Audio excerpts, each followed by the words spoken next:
Hey everyone, it is Gills with the Power Talk. K-State falls to Oklahoma State 79-66.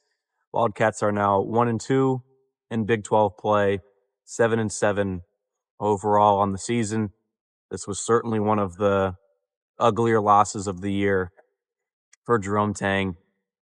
It's not pretty. K-State only lost it by 13, but down by 20 points for portions of that second half. K-State just got beat. Jerome Tang there wasn't really much to kind of analyze or go in depth in his post-game presser.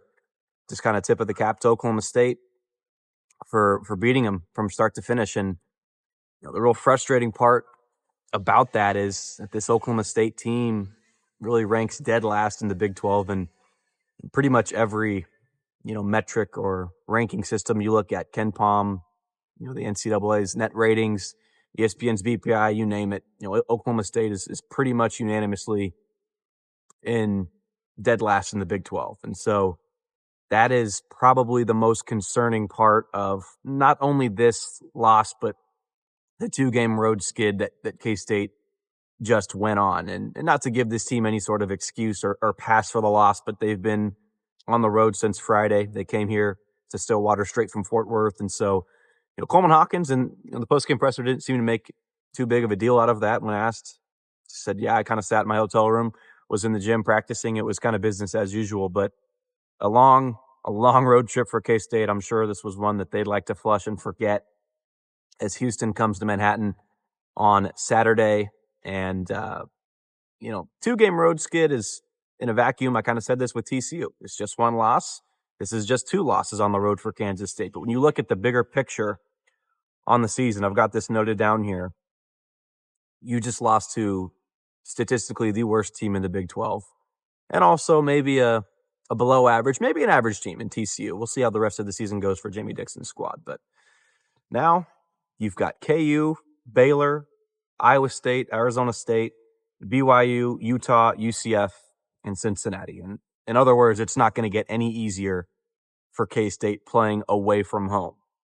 Good luck winning in Allen Fieldhouse. Good luck winning in Hilton Coliseum. There's nothing out there that says K-State can't beat Utah on the road or UCF on the road. I wouldn't put it past them to steal some away from home in that regard. But it's if you can't beat these two teams away from home, you've got some real problems.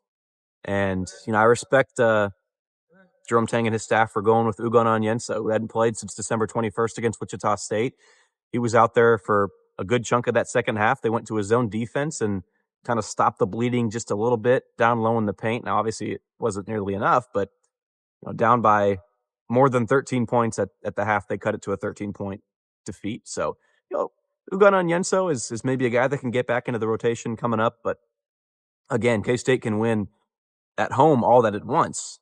Away from home, on the road, this is now 13 straight losses in true road games for this team. And today's January 7th. You go back to January 9th of 2024, and that was the last time that K-State won away from home. It was at West Virginia.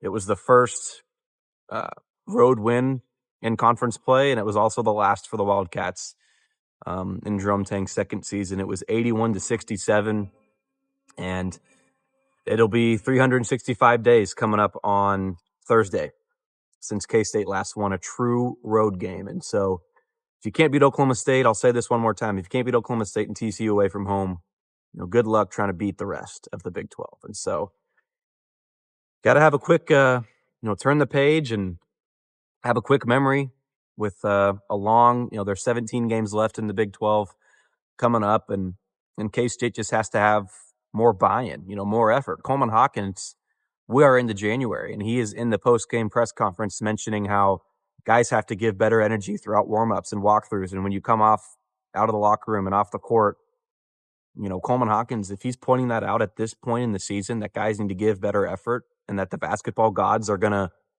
reward you or not reward you for a lack of effort, it's a big problem. So K-State's got a lot of stuff that needs to change if it wants to come out on top in the Big 12.